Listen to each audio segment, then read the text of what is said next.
আসসালামু আলাইকুম। আজকে আরও একটা নেগেটিভ ভিডিও নিয়ে চলে আসছি। তো আজকের বিষয়টা হলো যে আপনার কি কি কারণে জার্মানিতে কোনো দিনই আসা উচিত না। আমি পয়েন্ট বাই পয়েন্ট বলার চেষ্টা করব কি কি কারণে আপনার জার্মানিতে আসা উচিত না। আপনি একটু চিন্তা করেন, আপনি ছোটবেলা থেকে জার্মানিকে চিনেছেন হয়তো দুইটা কারণে। একটা হলো জার্মানির ফুটবল, আর একটা হলো একজন ব্যক্তি প্রত্যেকটা আনরেস্ট বা কোনো ডিকটেটরের বেলায় সেই ব্যক্তির নামটা বলা হয়, সেটা হলো জার্মানির একজন মামা। একটা সিস্টেমেটিক্যালি কারণে অথবা প্রাইভেসির কারণে অথবা সিকিউরিটির কারণে আমরা যারা জার্মানিতে থাকি তার নামটা সরাসরি বলতে পারি না। হয়তো নর্মাল কনভারসেশনে আমরা বলতে পারি, কিন্তু যেই ভিডিওটা বা যেই কনভারসেশনটা মোটামুটি পাবলিক ডোমেনে যাবে, সেই পাবলিক ডোমেইনেই তার নামটা আমরা বলতে পারি না। কেন বলতে পারি না? এটা একটা ট্যাবু, এবং এইটা হয়তো জার্মানরা মনে করতে চায় না। ওইটা মনে করলেই জার্মানদেরকে একটা খারাপ অর্থে রিপ্রেজেন্ট করা হয়, সেই জন্য আসলে ওর কথা মনে করতে চায় না। সত্যি কথা বলতে, গত 5 বছর যাবৎ জার্মানিতে আছি, আমরাও আসলে আস্তে আস্তে অভ্যস্ত হয়ে গিয়েছি ওই ব্যক্তিটার নাম আমরা মনে করতে চাই না। তো এই যে যেই ব্যক্তিটা ছিলেন, তার যে স্বভাব চরিত্র ছিল, তার স্বভাব চরিত্র কিন্তু খোদ জার্মানরাই পছন্দ করে না। এমনকি খোদ জার্মানরাই মোটামুটি কিছু অংশের জনগণকে তাদের অনুসারী বলে। এবং কেউ যদি খুব রেগে যায় এবং কেউ যদি খুব এই ধরনের ডিকটেটর মার্কা ব্যবহার করতে থাকে, তখন খুব জার্মানরাই বলার চেষ্টা করে, তুমি কি ওই মামার মতো? মানে ওই মানুষটাকে এত ঘৃণাভাবে এই জার্মানিতে দেখা হয়। এবং কেউ যদি স্টিল নাও তার অনুসারী হয়ে থাকে, জার্মান আইন অনুযায়ী তাকে বলা হয় সে একজন বদ্ধ পাগল, তাকে পাগলখানায় পাঠানো উচিত। তো এই যে ব্যক্তি, এই ব্যক্তির যে ব্যবহার, আপনাদের কি মনে হয় এই ব্যক্তি তার ব্যবহার ফুল জাতির মধ্যে ছড়ায় দিচ্ছে? অন্য যে জার্মানরা তাদের ভিতরে এই ব্যবহারটা নাই। সত্যি কথা বলতে এখনো অনেক জার্মানদের ভিতরে ওই ব্যবহারটা আছে। জার্মানির যে জার্মানির যে ওপেন ফিল্ড গ্লোবালাইজেশনের কারণে মোটামুটি তারা ওই ব্যক্তিটাকে এখন ঘৃণা ভরে দেখে, কিন্তু তার ব্যবহার এখনো কিন্তু অনেক শহরে অনেক মানুষের মধ্যে বিদ্যমান। আমি এই গত 5 বছরে অন্ততপক্ষে 100 বার রেসিজমের শিকার হয়েছি। এখন আপনি বলতে পারেন যে আমি কিভাবে রেসিজমের শিকার হয়েছি, যেখানে অন্য অনেক মানুষ এই রেসিজমের শিকারটা হয়নি। আপনি জার্মানিতে ততদিন পর্যন্ত রেসিজমের শিকার হবেন না যতদিন পর্যন্ত আপনি জার্মানিতে ভাষাটা ভালো করে না জানবেন। আপনি আস্তে আস্তে ভালো করা শুরু করবেন, ভাষাটা শিখতে শুরু করবেন, তাহলে আপনি বুঝতে পারবেন যে আপনি রেসিজমের শিকার হচ্ছেন। বিভিন্ন সময়ে বিভিন্ন জার্মানদের কমেন্টস আপনার গায়ে কাটা দিয়ে উঠবে। এবং আমি এইটুকু আপনাকে বলতে পারি, আপনি এখানে সারা জীবন পার করলেও এই ধরনের কিছু মানুষ, ওই যে মামার অনুসারী, সব মানুষ তো ভালো হয়ে যায়নি, কিছু মানুষ এখনও সেই মামার অনুসারী আছে। ওই কিছু মানুষ আপনাকে পিঞ্চ করতে থাকবে। তো এই মামার ব্যবহার, মামা তো মারা গেছে অনেক আগেই, কিন্তু এই মামার অনুসারীদের ব্যবহার আপনি যদি সহ্য করতে না পারেন বা সেই মেন্টালিটি যদি আপনি গ্রো করতে না পারেন, তাহলে প্লিজ আপনি জার্মানিতে আইসেন না, কারণ আপনি মানসিকভাবে ভেঙে পড়বেন। আমরা এটা নর্মালভাবে নেওয়ার চেষ্টা করি, এখন আমরা অনেক কিছু বোঝার চেষ্টা করি, কিছু ক্ষেত্রে আমরা সেটাকে উত্তর দেওয়ার চেষ্টা করি। এবং সত্যি কথা বলতে বেশিরভাগ জার্মানি ওই মামাকে পছন্দ করে না, এবং আমরা যখন এটা রেসপন্স করি, আমাদের সাথে কিন্তু কিছু জার্মানও যোগ হয়ে ওই যেই মানুষটা এই ধরনের ব্যবহার করছে তার বিরুদ্ধে প্রতিবাদ করে। এখন এমন একটা পয়েন্ট নিয়ে কথা বলবো যেটা আসলে আমরা বাংলাদেশ হিসাবে আমাদের রক্তে মিশে আছে। আমরা বাংলাদেশের কিন্তু খুব আড্ডা প্রিয়। আপনি চিন্তা করেন, আমাদের ফ্যামিলি থেকে আড্ডাটা শুরু হয়, তারপর আমরা স্কুল, কলেজ, ইউনিভার্সিটি, প্রত্যেকটা জায়গায়, এমনকি আমরা কর্মক্ষেত্রেও কিন্তু আড্ডা প্রিয় হয়ে যাই, এবং কর্মক্ষেত্রে আমাদের আশেপাশের মানুষকে আমরা বন্ধুবান্ধব বানিয়ে ফেলি। অফিস করার পরে বা অফিসের মাঝখানেও আমরা আড্ডা দিয়ে থাকি। আপনি যদি খুব বেশি আড্ডাপ্রিয় হয়ে থাকেন তাহলে প্লিজ আপনি জার্মানিতে আসবেন না। কারণ হলো এই জার্মানিতে আমাদের কমিউনিটিটা একেবারেই ছোট। তার চেয়ে বড় জিনিস, এইখানে মানুষ আসার পর সে মোটামুটি অন্যরকম হয়ে যায়, খুব বেশি নিজকেন্দ্রিক হয়ে যায়। আমি যেমন একটা কথা খুব সচরাচর বলি, সেটা হলো আমরা যারা বিদেশে চলে এসেছি বাংলাদেশকে ছেড়ে, এমনকি যারা আমরা প্ল্যান করতেছি যে আমরা বাংলাদেশের নাগরিকত্ব পর্যন্ত ছেড়ে দিব, তারা হইল সবচেয়ে স্বার্থপর ব্যক্তি। আপনি বাংলাদেশের মতো খুব ভালো একটা বন্ধু পাবেন না, চল বন্ধু আড্ডা দিই। হয়তো আপনি খুব আগ্রহ নিয়ে একজনকে ফোন দিয়েছেন, ভাই চলেন আড্ডা দিই, সে আপনাকে এমনভাবে একটা উত্তর দিবে, পরবর্তীতে তাকে আপনার নক করতে ইচ্ছা করবে না। সে কিন্তু আপনার বাংলাদেশি ভাই। সো আপনি যদি খুব বেশি আড্ডাপ্রিয় মানুষ হন তাহলে জার্মানি আপনার জন্য না। এই পয়েন্টটা সচরাচর আমাদের বাংলাদেশের প্রত্যেকটা ছেলেমেয়ের ক্ষেত্রেই প্রযোজ্য। কেন? কারণ হলো আমরা বাংলাদেশে আমরা যে পড়াশোনা করি, আমরা কিন্তু আমাদের বাবা মার কাছ থেকে টাকা পয়সা নিয়ে পড়াশোনা করি। এমনকি বিয়ের আগ পর্যন্ত আমরা বাবা মার সাথে থাকতে পছন্দ করি। সত্যি কথা বলতে এখনও অনেক ফ্যামিলি আছে যারা একান্নবর্তী ফ্যামিলি হিসাবে থাকতে পছন্দ করে। যেমন আমার খুব পছন্দ, সেটা হলো ফ্যামিলির সাথে থাকা। তো এই যে ফ্যামিলির সাথে থাকতে থাকতে আমাদের ব্যবহারটা হয়ে যায় হলো রাজা বাদশাদের মতো। কেমন?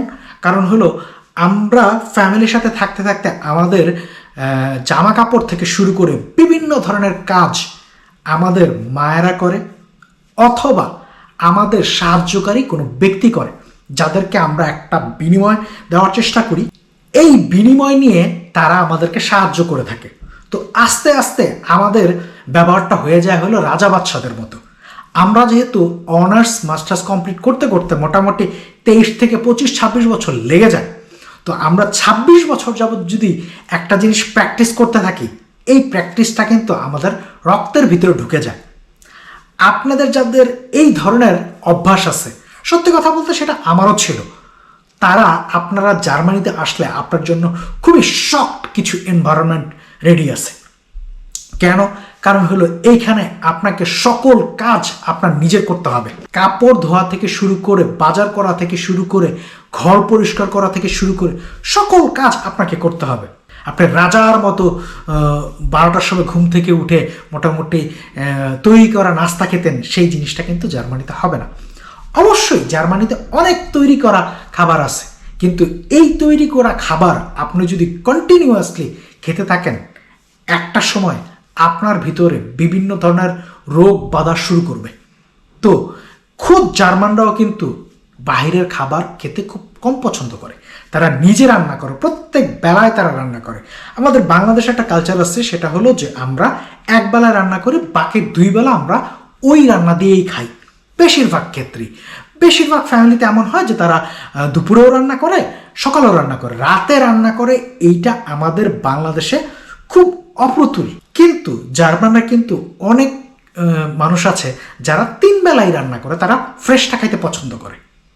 তো এরকম আপনি যদি জার্মানিতে আসেন, আপনি হয়তো একবেলা রান্না করে আপনি 3 বেলা খেতে পারেন, কিন্তু আপনি একেবারেই রান্না না করে আপনি এখানে টিকে থাকতে পারবেন না। আপনাকে সকল প্রকার কাজ আপনাকে নিজে করতে হবে। এবং রাজা বাদশাদের যে ব্যবহার, সেই রাজা বাদশাদের ব্যবহারটা আপনি যদি ধারণ করতে থাকেন, তাহলে আমি বলছি জার্মানি আপনার জন্য নয়।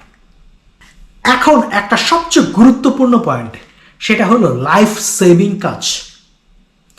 আমি এটাকে নাম দিয়েছি হলো লাইফ সেভিং কাজ, কিন্তু আমাদের বাংলাদেশি কিছু শিক্ষিত মূর্খরা এটাকে নাম দিয়েছে হলো কামলা জব।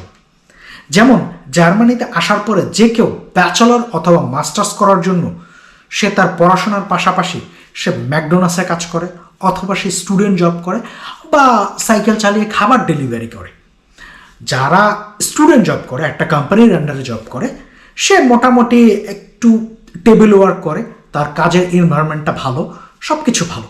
কিন্তু বেশিরভাগ আমাদের বাংলাদেশিরা এসে এইখানে বিভিন্ন রেস্টুরেন্টে কাজ করে, ম্যাকডোনাল্ডসে কাজ করে, বার্গার কিংয়ে কাজ করে, সাইকেল চালিয়ে খাবার ডেলিভারি দেয়।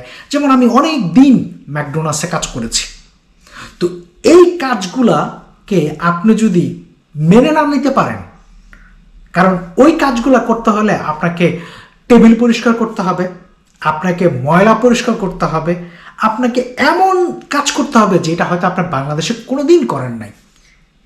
এই কাজগুলো যদি আপনি মেনে না নিতে পারেন খুব সাময়িক সময়ের জন্য, তাহলে আসলে আপনার জন্য জার্মানি না। আপনি যদি চিন্তা করেন যে না, আমি আমার মেধা দিয়ে, আমার পরিশ্রম দিয়ে আমি সাবজেক্ট রিলেটেড জব করব এবং ওই কাজগুলো করব না, ওইটা ডিফারেন্ট জিনিস। কিন্তু এমন তো হইতে পারে যে আপনাকে এই ধরনের লাইফ সেভিং কাজ করতে হইতে পারে। এই লাইফ সেভিং কাজ করার যদি মন মানসিকতা না থাকে, তাহলে সত্যি বলছি আপনার জন্য জার্মানি না। এখন আমি যেই পয়েন্টটা নিয়ে কথা বলবো, সত্যি কথা বলতে এই পয়েন্টটা নিয়ে আমার নিজেরই ল্যাকিংস আছে। সেটা হলো, আমি একটু পজিটিভ দিক দিয়ে শুরু করি। সেটা হলো, আমাদের বাংলাদেশের অনেকেরই খাবার খুব প্রিয় এবং সত্যি কথা বলতে তারা বাংলাদেশি খাবারও প্রিয়। আমেরিকাতে যায়, দুবাইতে যায়, থাইল্যান্ডে যায়, সব জায়গায় যে এই ধরনের খাবার খোঁজে। মানে একেবারে সত্যি কথা বলতে বাংলাদেশি অনেক বিভিন্ন ধরনের খাবার প্রিয়। আমি শুধু খালি কাচ্চি বিরিয়ানি বা বিরিয়ানি, পোলাও এইসব কথা বলছি না। আমাদের বিভিন্ন ধরনের খাবার আছে, যেরকম হালিম। আপনি এই জার্মানিতে আপনি বাসায় বানানো ছাড়া আপনি হালিম পাবেন, এইটা আসলে মানে কল্পনা করা যায় না। খুব অল্প সিটিতে এই ধরনের খাবারগুলো আছে। তো এই ধরনের যদি বাংলাদেশি খাদ্যপ্রিয় হন, তাহলে সত্যি কথা বলছি আপনার জন্য জার্মানি না। এখন আপনি বলতে পারেন, ভাই আপনি কি খুব খাদ্যপ্রিয়? না, আমি খাদ্যপ্রিয় না। আমি সেকেন্ড পয়েন্টটাতে আসতেছি। সেটা হলো, জার্মানিতে আপনার নিজের খাবার নিজে বানাতে হবে। এই কাজটাতে আমি খুব দুর্বল। তো আমার মতো যারা দুর্বল, তারা হয়তো কোনোভাবে আপনি ম্যানেজ করে নিতে পারবেন, কিন্তু আপনি যদি একেবারেই নিজের খাবার নিজে বানাতে না পারেন, তাহলে সত্যি বলছি জার্মানি আপনার জন্য না। এখন এমন একটা পয়েন্ট নিয়ে কথা বলবো, আমি 100% গ্যারান্টি দিয়ে বলতে পারি, জার্মানিতে যত বাংলাদেশিরা এসে থাকে তাদের প্রত্যেকেই এই ফ্রেজটা দিয়ে যায়। আমি যত বাংলাদেশিদের সাথে কথা বলেছি, তাদের এই দুঃখটা রয়েই গেছে। এমনকি তার পরিবার বাংলাদেশ থেকে জার্মানিতে আসার পরেও, তার একটা আপন বউ হওয়ার পরেও, তার আপন 2-3টা বাচ্চা হওয়ার পরেও সে এই জিনিসটা সে ফেস করে। সেটা হলো একাকিত্ব। একটু আগের যে পয়েন্ট নিয়ে কথা বলছিলাম, সেটা হলো আমরা বাংলাদেশিরা খুব আড্ডাপ্রিয়। যেমন আমি বাংলাদেশে থাকা অবস্থায় আমি আমার গাজীপুর থেকে বনানীতে যাইতাম 2 ঘন্টায় 8 ঘন্টা অফিস করতাম, আবার 2 ঘন্টা নিয়ে আমি বাসায় চলে আসতাম। এই বাসায় চলে আসার সময়, বাসায় ঢোকার আগে আমি মোটামুটি 1 ঘন্টা আমি আমার বন্ধুবান্ধব, প্রিয়জনদের সাথে আমি আড্ডা দিতাম। আপনার পড়াশোনা শেষ করার পর আপনাকে ভিন্ন শহরে, ভিন্ন স্টেটে মুভ হইতে পারে। তো এই যে আপনি মুভ হইলেন, মুভ হওয়ার পরে আপনি সারাদিন অফিস করলেন। জার্মানিতে একটা কালচার, কিন্তু অফিসের কলিগ আপনার কখনো বন্ধু হবে না। এটা জার্মানির খুব ট্রু কালচার এবং প্রত্যেকটা অফিস, প্রত্যেকটা মানুষ সেটা মেনটেন করে। তো এই যে আপনি 8 ঘন্টা কাজ করতেছেন, আপনার পক্ষে তো সম্ভব না আপনার বাংলাদেশি কমিউনিটিটাকে আবার মেনটেন করা। কারণ আপনি 8 ঘন্টা কাজ করতেছেন, সারাদিন ক্লান্ত থাকবেন, আপনি আবার বাসায় ফিরবেন, বাসায় এসে আপনাকে রান্নাবান্না করতে হবে, অথবা আপনার যদি একটা আপন বউ থাকে, বাচ্চা কাচ্চা থাকে, তাদের সাথে মিট করবেন। আপনি কি পারবেন আবার বাংলাদেশিদের সাথে বা অন্য একটা মানুষের সাথে পরিচয় হতে? একটু সময় লাগবে। তো এই যে প্রসেস, এই প্রসেসের কারণে মানুষ খুব একা হয়ে যায়। এবং আমরা যেহেতু একটা চাকরির জন্য তীর্থের কাকের মতো অপেক্ষা করি, তাই আমরা যেখানেই চাকরি পাই না কেন আমরা সেইখানে চলে যাই। তো এই চাকরির পিছনে ঘুরতে ঘুরতে জার্মানিতে মানুষ একা হয়ে যায়। এবং এই একাকিত্ব আপনি যদি মেনে না নিতে পারেন, তাহলে সত্যি বলছি জার্মানি আপনার জন্য না। এখন যে পয়েন্টটা নিয়ে কথা বলবো, এই পয়েন্টটাতে আমাদের বাংলাদেশিদের খুব বেশি কাজ করা উচিত। আমি মনে করি, আমি কাজ করেছি। সেটা হলো যে নিজেকে পরিবর্তন করা। আমাদের বাংলাদেশিদের অনেক গোঁড়ামি আছে, এবং আমরা একটা ম্যাল প্র্যাকটিস সিস্টেমের মাধ্যমে বড় হয়েছি বাংলাদেশে, এবং বিভিন্ন সময় বিভিন্ন আনইথিক্যাল কাজ করে আমরা আসলে বড় হয়েছি। আমরা চাইনি, আমাদের সিস্টেম আমাকে বাধ্য করেছে ওই জিনিসটা করার জন্য। তো এই যে আমরা বাংলাদেশে 20 থেকে 25 বছর অথবা 26 বছর ছিলাম, এই অভ্যাসগুলো আমাদের ব্লাডে ঢুকে গেছে। তো এই জার্মানিতে আসার পর কিছু কিছু অভ্যাস যদি আপনি পরিবর্তন না করতে পারেন, তাহলে সত্যি বলছি জার্মানি আপনার জন্য না। আমি যদি একটা উদাহরণ দিই, পাংচুয়ালিটি। আমাদের বাংলাদেশিদের একটা কথাই আছে, বাঙালি টাইম।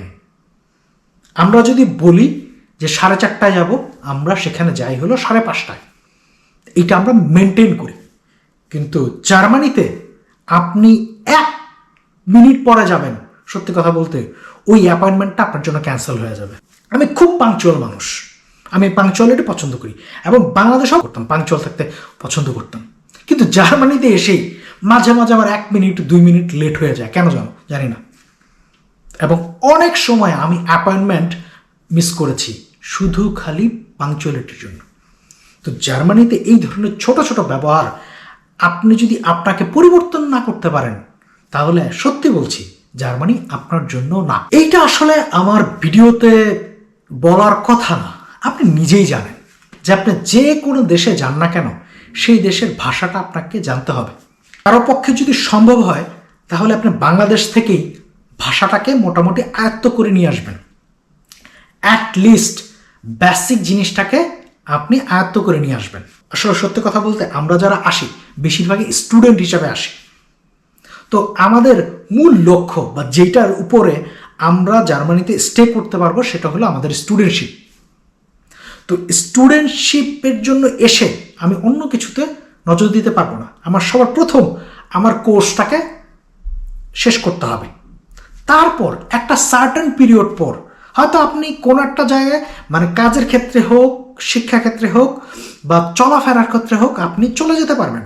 কিন্তু একটা সময় পর আপনাকে জার্মান ভাষাটা শিখতেই হবে। আপনি যদি চিন্তা করেন আপনি জার্মানিতে লং টাইম স্টে করবেন, তাহলে জার্মান ভাষা শেখা ছাড়া কোনো উপায় নেই। না হলে আপনাকে পদে পদে রেসিজমের শিকার হইতে হবে এবং পদে পদে অপমানের শিকার হইতে হবে। আমি বলছি না আপনি এসেই জার্মান ভাষাটা শেখার জন্য উঠে পড়ে লাগেন। আপনি এসে প্রথমে আপনার যেই কোর্স, সেই কোর্সটা কমপ্লিট করেন বা একটা জব ম্যানেজ করার চেষ্টা করেন। কিন্তু একটা সময় পর আপনাকে নিজে উদ্যোগে ভাষাটাকে আস্তে আস্তে শিখতে হবে। আর এই ভাষাটাকে যদি আপনি শিখতে না চান, তাহলে সত্যি বলছি, গ্যারান্টি দিয়ে বলছি, জার্মানি আপনার জন্য না। দেখুন, এই যে আমি পয়েন্ট বাই পয়েন্ট কথা বলছি, এই প্রত্যেকটা পয়েন্ট একটা পয়েন্টের সাথে কিন্তু ওতপ্রোতভাবে জড়িত। আমি একটু আগে একটা পয়েন্ট নিয়ে কথা বলেছি, সেটা হলো একাকিত্ব। তো এই যে মানুষ যারা এখানে একাকিত্ব নিয়ে আসলে বসবাস করে, তারা কি করে, তারা কিভাবে বেঁচে থাকে? যারা বেঁচে থাকে তারা নিজের যে আনন্দ নিজে তৈরি করার চেষ্টা করে।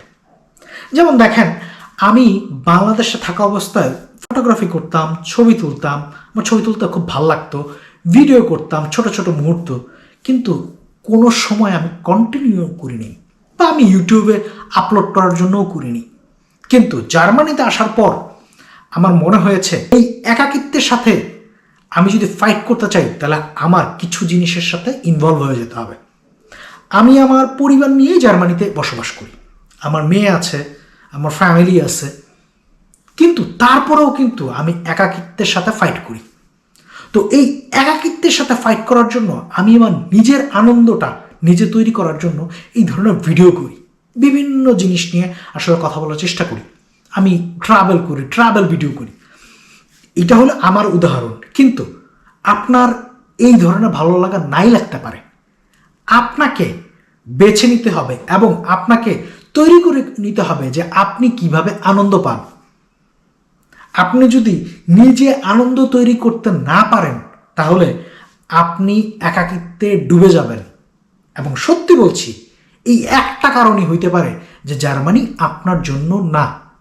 এই পয়েন্টটা বলার আগে আসলে আমি মাফ চেয়ে নিচ্ছি, আমি অন্য অর্থ বলছি না। জার্মানিতে আপনি আসার পর আপনার স্টাডি শেষ করবেন, তারপরে চাকরি খুঁজবেন, তারপর আপনি চাকরি করবেন। আপনি যদি খুব ভালো চামচা না হইতে পারেন, আমি কেন চামচা ওয়ার্ডটা ব্যবহার করলাম এখানে, তার পিছনে একটা বড় কারণ আছে। কারণ আমরা বাংলাদেশিরা চামচা হইতে চাই না।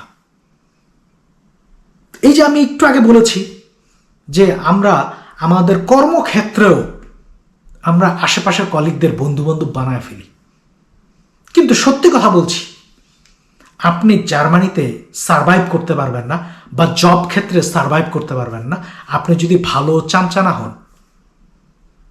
বাংলাদেশে যে টিপিক্যাল চামচা আছে সেই টিপিক্যাল চামচা কিন্তু না। আপনাকে চোখ বুঝে মুখ বুঝে অনেক কিছু সহ্য করে এগিয়ে যেতে হবে। আমরা বাংলাদেশে কোনো আনরেস্ট হলে যদি কথার মিল না থাকে আমরা অ্যাটলিস্ট বলতে পারি। যদিও আমি ইদানিং শুনেছি বাংলাদেশেও এই ধরনের চামচা গোষ্ঠী তৈরি হয়েছে, যারা আসলে কথা বলতে চায় না, উপরমহল যা বলে সেইভাবেই চলে। জার্মানিতে চাকরির ক্ষেত্রে আপনার মনে হইতে পারে যে ভাই আমি আমার কথাটা বলছি, আমার যে অপিনিয়ন সেটা বলছি, কিন্তু সত্যি কথা বলতে আপনার অপিনিয়নটা যদি আপনার আরেকটা জার্মান কলিগের বিপক্ষে চলে যায়, সত্যি কথা বলছি আপনি টিকে থাকতে পারবেন না। আমি অনেক চামচা দেখেছি, তারা টিকে আছে একমাত্র কারণ সে ভালো চামচামি করতে পারে। আমি অনেকজনকে দেখেছি তাদের প্রভিশন পিরিয়ড ক্র্যাক করতে পারেনি, একমাত্র কারণ সে ভালো চামচা হতে পারে নাই। তাই বলে তার যে লাইফ থেমে আছে ব্যাপারটা কিন্তু এরকম না। সে 2 জায়গায় প্রভিশন পিরিয়ড ক্র্যাক করতে পারেনি, কিন্তু 3য় জায়গায় প্রভিশন পিরিয়ড ক্র্যাক করতে পারছে, কারণ সেইখানে এতটা চামচামি করতে হয় না। তো আপনি যদি ভালো চামচা না হইতে পারেন তাহলে সত্যি বলছি জার্মানি আপনার জন্য না। হুমায়ুন আহমেদের একটা কথা আমার এখনো মনে আছে। হুমায়ুন আহমেদ বলছিল যে ভালো মানুষের রাগ খুব বেশি হয়, কিন্তু যেই মানুষটা খারাপ সে হলো মিচকা শয়তান। ওর পাছার ভিতরে 2টা যদি লাথিও দেন হাসি মুখে বলবে হ্যাঁ ভালোই করছো, কিন্তু পরবর্তীতে সে আপনার জীবনটাকে ধ্বংস করে দিবে। জার্মানিতে বেঁচে থাকতে হইলে আপনাকে এই হুমায়ুন আহমেদের সেকেন্ড যে পার্সনের কোয়ালিটিটা, সেই কোয়ালিটিটাকে মেনটেন করতে হবে। আপনাকে খুব ভালো চামচা হইতে হবে। আপনি যদি এই চামচার ক্যাটাগরি থেকে বের হয়ে যান, সত্যি বলছি আপনার জন্য জার্মানি না। এবং এই সত্যি কথাটা আপনাকে কেউ বলবে না, আমি গ্যারান্টি দিয়ে বলতে পারি। লাস্ট বাট নট লিস্ট, এই পয়েন্টটা খুব বেশি গুরুত্বপূর্ণ। আপনি জার্মানিতে কোনোদিন ভালোভাবে টিকিয়ে থাকতে পারবেন না যদি আপনি আমার মতো যারা ভিডিও করে তাদের কথা শুনে আপনার লাইফ লিড করেন। আমরা যারা ভিডিও করি তাদের ভিন্ন ভিন্ন মোটো আছে, কিন্তু একটা মোটো একেবারেই কমন, সেটা হলো ভিউ। আমরা চাই যেন আমার চ্যানেলটা এস্টাবলিশ করুক, আমি অনেক ভিউ পাই, আমাকে অনেক মানুষ দেখুক। এইটা হইতে পারে আমি কিছু পজিটিভ কথা বলে, হইতে পারে কিছু নেগেটিভ কথা বলে। তো এই যে গোষ্ঠীটা, এই গোষ্ঠীর ভিডিও বা এই গোষ্ঠীর কথা যদি আপনি কন্টিনিউয়াসলি শোনেন তাহলে সত্যি বলছি জার্মানি আপনার জন্য না। কারণ আমি এখানে ব্যাখ্যা দিতে চাই, আমরা যারা কথা বলি তারা একটা পক্ষ নিয়ে কথা বলি, আর একটা পক্ষ বাদ দিয়ে দিই। যেমন জার্মানিতে অনেক মানুষ আছে, ইউটিউবার আছে, যারা টিকটকার আছে অথবা কন্টেন্ট ক্রিয়েটর আছে, তারা ভিডিও বানায় শুধু পজিটিভ দিক নিয়ে।